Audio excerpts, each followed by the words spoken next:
I think the Elon Musk thing really caught the president by surprise, and I hear he is furious.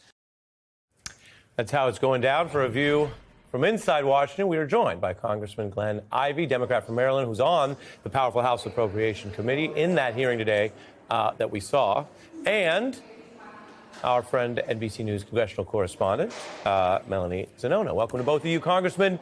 Is the bill being killed? Well, we'll see. I mean, I think we're fighting hard to get it done. It only passed out of the House by one vote. So, on the Musk threat of primarying people when he was on Trump's side was certainly significant. Now that he shifted over, I mean, who knows? And it's also going to be interesting to see what happens in the Senate, so when this thing comes back, what's going to be in it, what's going to be out. But I think things are definitely moving in the right direction from a Democratic perspective.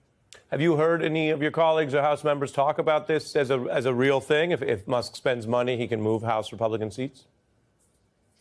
Only on the other side before. I mean, this is pretty new development. Right now, they're still trying to push the idea that this is actually going to save the American people money. I was arguing with one of them on the floor about it. It's not just the CBO, it's Moody's, it's Wall Street Journal, it's Wharton Penn. Everybody other than you guys says this is going to be $3, $4, $5 trillion in debt. So you're not fooling anybody with this.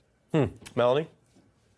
Yeah, I mean, I think it's too early to know whether Musk is going to have the ability to actually kill this. I will say, though, in talking to Republicans today, most of them are publicly dismissing the idea that Musk is going to have a real big impact here. And I think the reason for that is because for a long time, the reason why Musk had any influence on Capitol Hill is because they viewed him as an extension of President Donald Trump. But they're not viewing him at this moment in that way, especially because in this specific debate, it's Trump versus Elon Musk. And when forced to choose between those two men, most Republicans are going to choose Donald Trump every single time. Now, I will also say, at the same time, they've been very careful to not publicly criticize Elon Musk, which I think is also telling. He obviously not only has this very powerful platform on Twitter, he has this big megaphone, but he also does have this really big war chest. And he's showed he's not afraid to play in politics and to spend into elections. So I think Republicans are walking a bit of a delicate line here. But I think overall, Musk is not seeming to have an impact, at least in this moment right now. And the bill seems to be taking on water. I mean, Congressman, there's all the different attacks I've mentioned. Some of the attempts to defend it by Republicans on the health care front have drawn their own ridicule. Here's Chuck Schumer.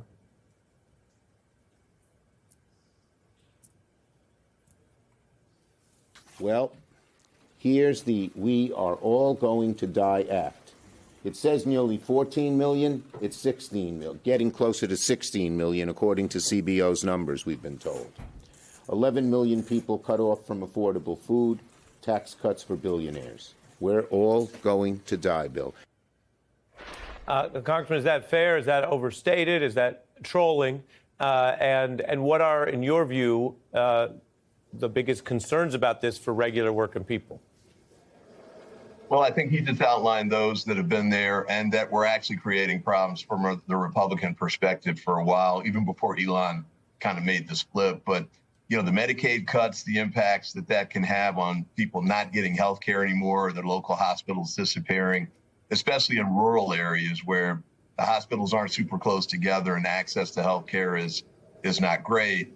And there are other versions of this, too. I mean, it was Marjorie Taylor Greene, I think, who just said, oh, wow, that's in the bill. I mean, so it's 1,100 pages. I think there's a lot of landmines in there for Republicans who voted for this thing. And they're going to keep popping up. And I think they're going to be concerns for regular Americans who are going to be, geez, I need that health care, or I need those programs, or I need the financial support that we're getting out of those programs.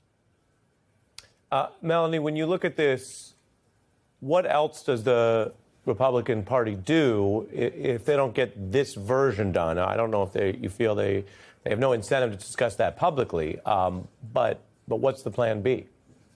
There really isn't a plan B, and they've refused to sort of discuss the idea. For the most part, most Republicans are refusing to discuss what that would look like if they come up short. I think the general thinking, though, is failure is not an option here for Republicans. This is the single biggest piece of legislation, the most important piece of legislation for President Trump. And also, these tax cuts are set to expire at the end of this year. So there is at least a forcing mechanism in terms of a deadline. But if they aren't able to get this through, there had been talk in the beginning of breaking this up into two different bills. We're calling it the one big, beautiful bill right now.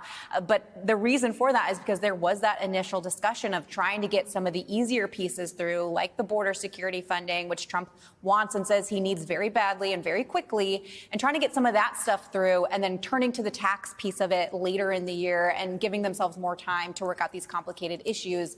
But the thinking amongst leadership is that their best bet is to try to ride the momentum, or whatever perceived momentum there is, and try to get this done now. They're also trying to do the debt ceiling, which they're going to have to address by sometime this summer. At this point, though, they're not really discussing a plan B. This is the only option that is being talked about on Capitol Hill.